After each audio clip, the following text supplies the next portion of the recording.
Creemos que el derecho al futuro, el derecho a ejercitar la imaginación del futuro, es un derecho más y pertenece a los nuevos derechos.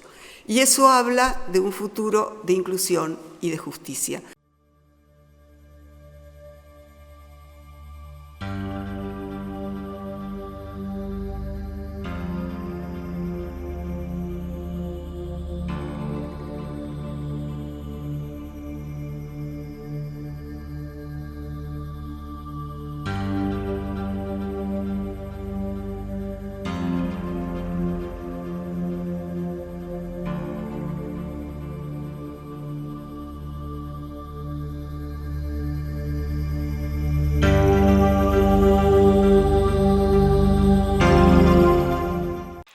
Buenas tardes, estamos aquí en Mar del Plata en el contexto del laboratorio Creamos Futuros, desarrollado entre Colombia y Argentina, con la arquitecta y doctora Margarita Gutman. Margarita estuvo con nosotros el día de ayer, estuviste fantástica en el cierre del foro.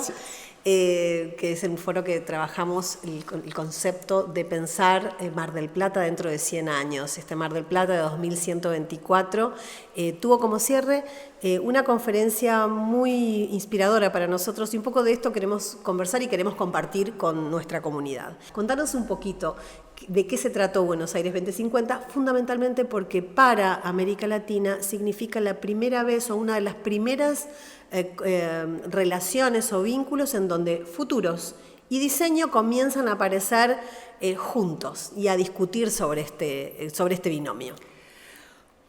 Bueno, esta idea del Buenos Aires 2050 fue surgiendo. O sea, las cosas no aparecen de un día para otro en la mesa y te aparece un cartel diciendo, hey, hagamos tal y tal cosa.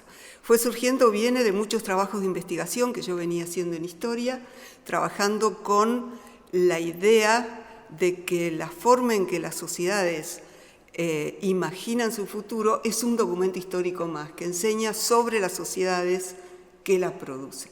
Entonces, cuando fue la crisis económica, social y política de la Argentina del 2001, estábamos en la mitad de largar este proyecto Buenos Aires 2050, ¿por qué? Porque queríamos saber, o investigar, o explorar qué es lo que la gente del común pensaba sobre el futuro. Porque todo el mundo piensa sobre el futuro. Lo que sucede es que las voces de la gente del común, de las voces plebeyas, y cuando dije una vez plebeyas se me tiraron encima, porque no es derogativo, todo lo contrario. La gente del común somos nosotros, no son los otros. Queríamos saber lo que pensaban y les preguntábamos qué pensaban sobre el futuro de Buenos Aires en el 2050. Entonces nos miraban y les decíamos, bueno, ¿por qué no se corren hasta el Buenos Aires 2050 y nos cuentan qué vieron, qué sintieron, cómo durmieron, qué soñaron, cómo se encontraron novios, cómo viajaron, cómo durmieron, qué pasó con su mamá y papá, etcétera, etcétera? ¿Qué pasó con la vida familiar, cotidiana, la que uno tiene con su cuerpo?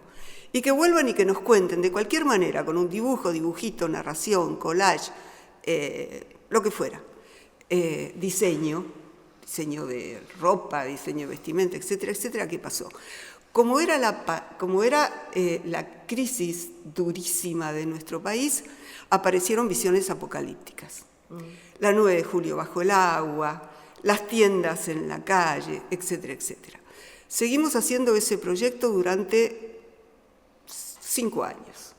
Íbamos haciendo convocatorias, esa cosa apocalíptica empezó a decaer un poquito, pero siguió siendo importante porque fue la crisis lo que detonó, digamos, ese pensar, y mucha gente digo, estudiantes, vecinos, graduados, profes, bedeles, toda la gente que podía contestar y decían, ¿sabes qué? A mí nadie me preguntó de lo que yo pensaba sobre el futuro. Y te lo decían. y nos parecía importante en ese momento dar voz, mejor dicho, difundir las voces de los que sí tienen voz, pero no tienen la legitimidad de poder hacerlas escuchar. Bueno, lo hicimos durante unos cuantos años, hicimos exposiciones, etcétera, etcétera.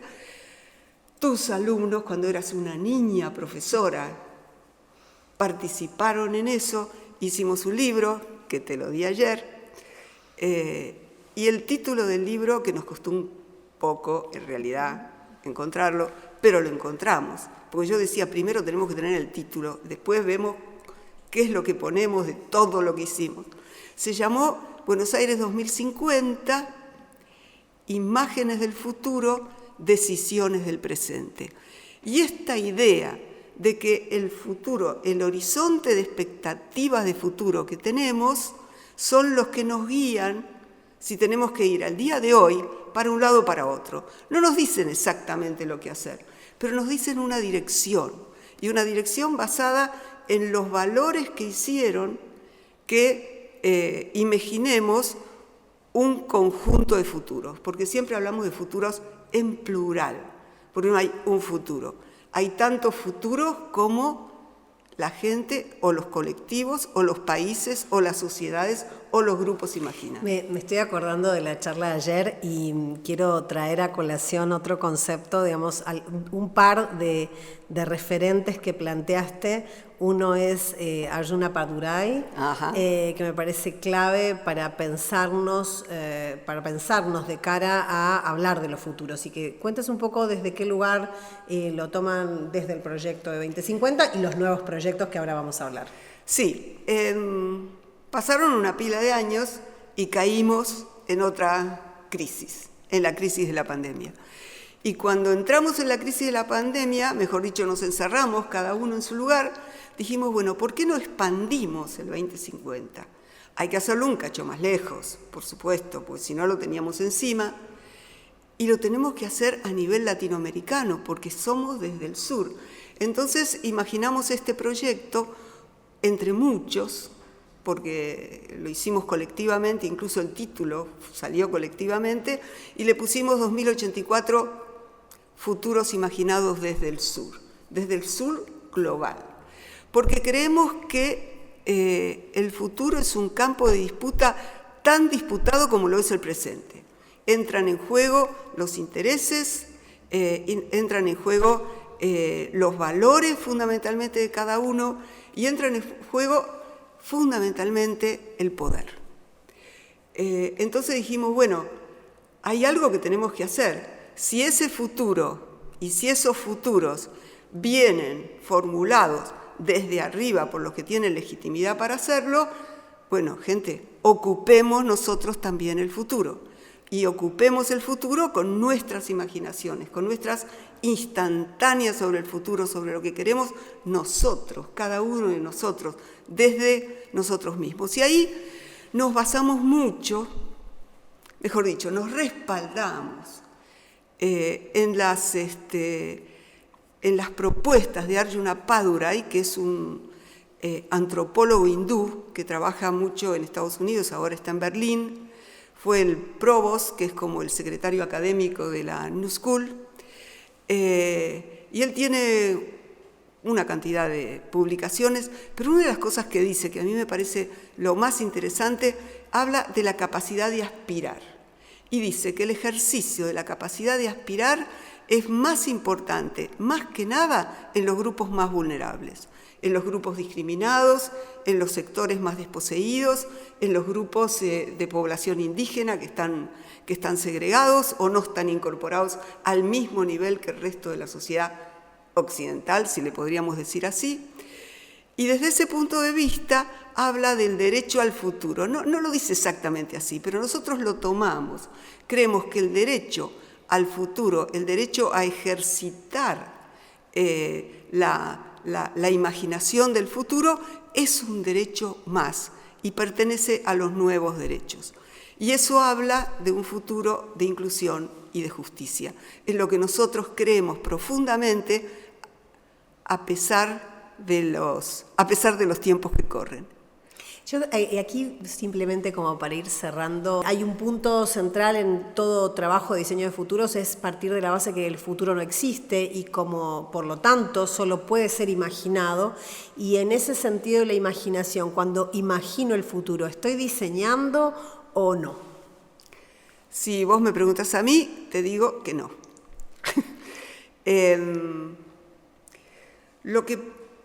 Depende de lo que entiendes por diseñar. A ver. Fundamentalmente. A mí me gustó mucho el ejercicio de hoy, en el que decías que lo más importante es saber plantear la pregunta. ¿Por qué? Porque si no sabemos lo que queremos,